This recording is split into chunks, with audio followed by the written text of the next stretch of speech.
welcome back to my channel. I hope you're having a really amazing day today. Today I'm going to be talking about 7 different ways that you can get motivated. It doesn't matter how slowly you go as long as you don't stop. Motivation can be really hard to find these days. You know, it's getting colder outside, so all we want to do is snuggle up and hibernate. I also made a video on how to stop procrastinating, and in that video I mentioned that I'm not really someone who has always been motivated, but over the last few years I've been working really hard on figuring out the ins and outs of motivation, why we don't have it and how we can get it as well. I believe motivation is something that you can create yourself. You don't wait for it to come, it starts within you. You have to start a task to become motivated at it. For example, even if it's something as simple as getting out of bed, we need to basically tell our bodies to step out of bed for us to get the motivation to do that. But you want to always just remind yourself that you're the one that's always in control of your motivation and what you want to do. So with all that being said, I'm just going to start by sharing a few of my tips.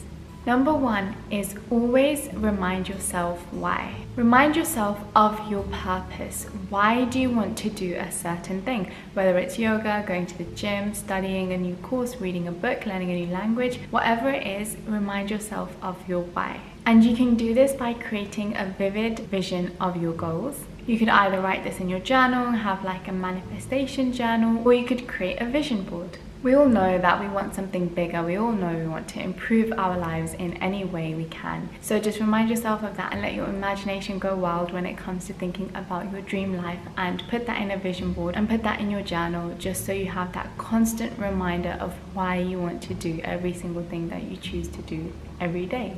So once you have a clear vision, you can move on to the next point, which is reflection. Spend some time reflecting on all the things that you've done throughout the day and really take a moment to appreciate every single thing that you've done. It's so easy to get caught up in the next to-do list or the things that we have to do next week, but just take some time to slow down and appreciate all that you've done today. And what this does, it gives you that sense of satisfaction that you're actually making progress towards your goals.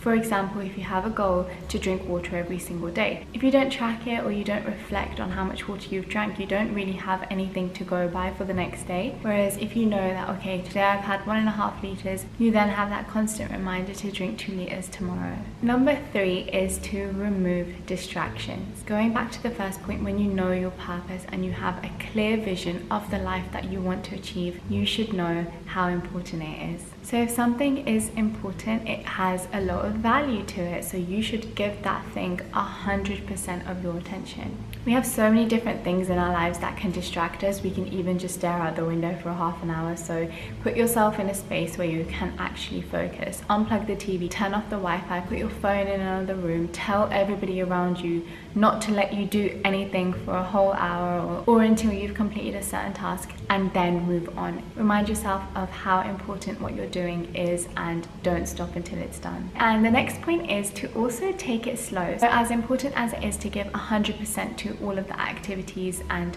steps to achieve our goals, it's really important to also slow down, because this allows you to have a balance of work and play. And if we have this balance, we're less likely to get burnt out. So when you do a task, give 100% of yourself to that task. And then when it comes to resting, give 100% of your time to be able to rest and recover from your day, so you can continue to work towards your goals, so you can continue to add more value and quality to your life. Number 5 is a bit of a self-discovery task, and it is to learn about your own life and what works best for you. Some people are more active in the morning, some people are active at night, and others have this outburst of energy that comes during the middle of the day. So all you have to do is just keep a little track of when you feel like you have the most energy and even the most time available, so you can plan your day accordingly. Planning is really, really important because it takes that opportunity of distraction or procrastination away from your mind. If you have a set plan and you are disciplined with following it, then your mind doesn't really have any space to distract you because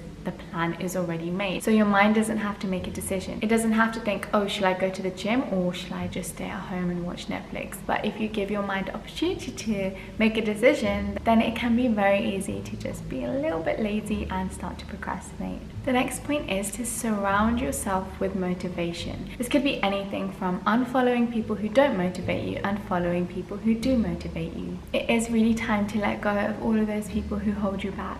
Create vision boards, create reminders, put quotes all around your house that motivate you every single day. And it's not just about physically surrounding yourself with motivation, it's also internally as well. When you meditate upon your goals and set intentions on how you will achieve them. This gives space in your mind for those goals to become more and more real every single day. And my last tip is to not wait for motivation to come. Motivation doesn't mean you have to jump out of your bed and run a marathon every single morning. It could just simply be dedicating 10 minutes of your day to an activity of your choice that will help you improve yourself and achieve your goals. For example, sometimes I'll be sitting at my desk just looking out my window for about 20 minutes. At this point, I know it's time to move on. It's time to do something a little bit more productive. So let's say I wanted to do some yoga and my yoga mat is right next to my desk. There's really no excuses for me not to do it. But then I also notice it only takes me less than a second to actually stand up and do that thing. The more I notice this, the more power I gain for myself, and I don't let my mind tell me that I'm not motivated. Because it really takes no effort at all to stand up and go to my yoga mat and do some light stretching. And once I started to notice this, it actually became a lot easier, and the 20 minutes that it would take me to do something, it has turned into less than a second. So going back to my point, don't wait for motivation to come, because it is all within you anyway. You have the motivation to do what you want, because if you truly desire it and it's your true purpose, then you can give it 100% of your time. There really is nothing stopping you. So take it easy, take it slow, be kind to yourself on this journey as well. Don't compare yourself to other people. Do what works best for you and take your own time to reach your own goals. That brings me to the end of the video. I hope these tips were valuable, and don't forget to leave a comment on all the different ways that you stay motivated yourself as well. See you next time. Bye.